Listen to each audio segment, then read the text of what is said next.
ब्रह्मपुर महानगर में नवरात्र उपलक्षे विभिन्न अनुष्ठान तरफ दांडिया नाच अनुष्ठित होछि।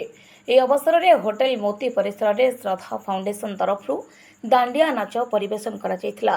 एठारे समस्त वर्गर पुरुष और महिला सामूहिक भावे दांडिया नृत्य आनंद उल्लासर सह करथिले। सुंदर भावे निजको सज्जित करी दांडिया बाड़ी साहाय्य नृत्य करथिले। दशहरा उपलक्षे समस्ते परस्पर को शुभेच्छा और शुभकामना जणाइथिले।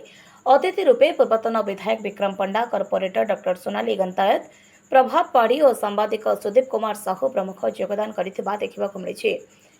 एथिरे श्रद्धांजलि पाढ़ी समेत समस्त कर्मकर्ता साहाय्य करथिले।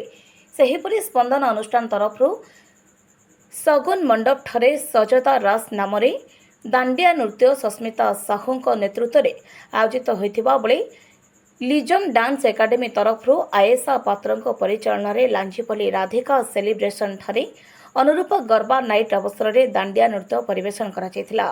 चलचित्र तारका माने मध्य जोग देथिबा देखिबाकु मिलिछि। ब्यूरो रिपोर्ट, गंजाम समाचार।